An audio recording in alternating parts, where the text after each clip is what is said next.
Welcome back to Nick's Top Picks of the Week for episode 3 of Matt James' season. A power rankings, if you will. Just a reminder that these picks are for the episode that don't necessarily mean that they're our favorites in life or who we think Matt's going to pick, but the impact that they brought to the episode that we just watched. Coming in at number 10, MJ.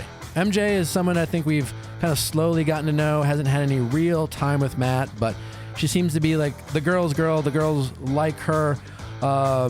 With all the Sarah and Victoria drama, she was the only one who seemed to really articulate in what seemed to be at least somewhat of a healthy way of just kind of pointing out Sarah's behavior without necessarily bullying her like some of the other women did. And for that, MJ comes in at number 10. Number 9, Anna. Anna comes in at number 9 simply because I thought she had one of the best lines of the night to really articulate what it's like to be in that world of that bachelor world of dating, and that is how important time is.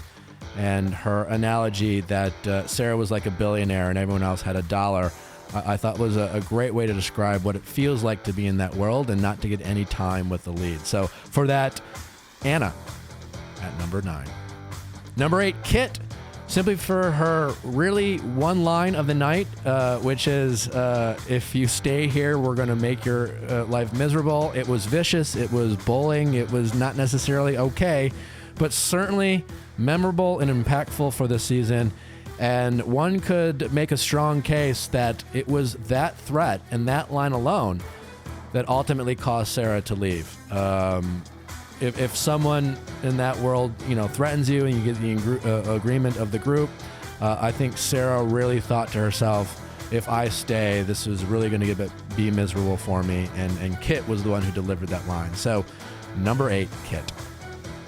Number 7, Serena P. Well, she got a one-on-one, so obviously it's hard not to make the top 10 without and having a one-on-one. At the same time, it was a fairly boring date. Nothing against Serena. She doesn't have the kind of the sad, deep, tragic story, which for me makes me think that she is kind of a dark horse in terms of a woman that Matt really likes, because she got early one-on-one, and there doesn't seem to be a story, a why, no tragic story. So to me, that just says Matt is into Serena P.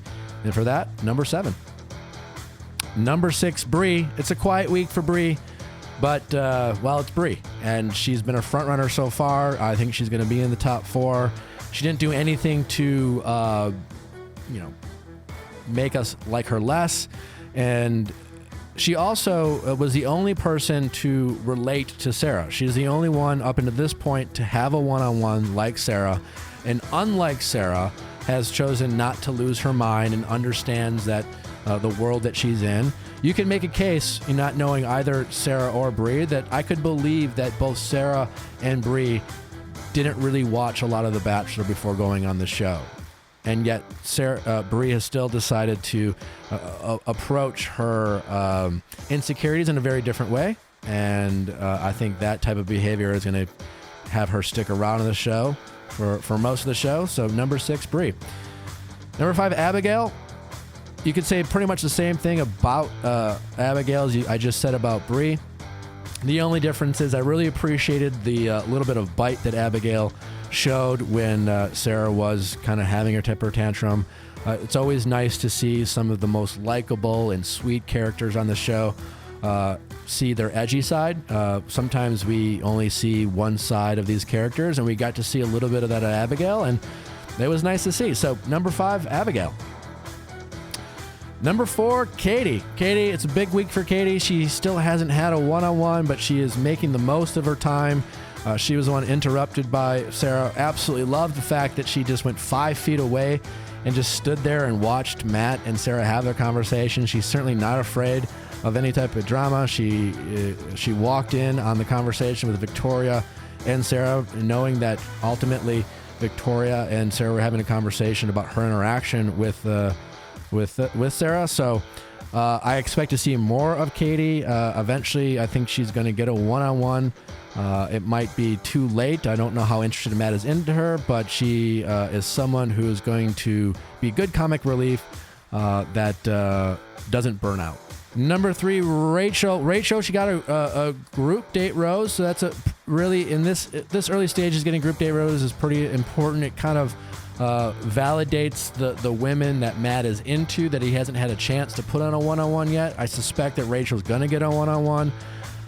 Rachel certainly likes to compliment herself. She was the most nervous of all the women, it seemed, in the group date, the most reserved, if you will, but that was telling that Matt got that she was. It was telling that Rachel got the group date rose. I think Matt is a more reserved guy himself, and so despite loving the fact that a lot of the women embrace the, sex positivity of the group date, it was Rachel with her reservedness that seemed to have the most impact on Matt. So I suspect to see a lot more Rachel. She's definitely, I think, a competitor for winning the whole thing. So Rachel comes in at number 3. Number 2, Victoria. I'm sorry if this upsets a lot of you, but Victoria, without Victoria this season, I don't know what kind of season we have. She is easy to root against. She still makes you laugh from time to time. She was very much a bully this episode, which is not great in life, but for the TV show, she brought a lot of the drama and really carried this episode along. So number 2, Victoria. And number 1, Sarah, who is no longer on the show. She may come back.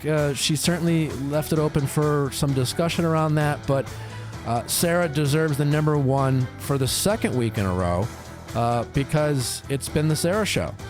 She is dramatic. She leads with her insecurities, and she demonstrated zero chill. I don't remember a fall from grace from one episode to the next where Bachelor Nation went from generally liking/loving someone and someone we saw a real possibility as a potential winner for Matt and his heart, and now she's no longer on the show. So Sarah came in guns a-blazing, left even more guns a-blazing, and she rounds out our top 10 list at number 1.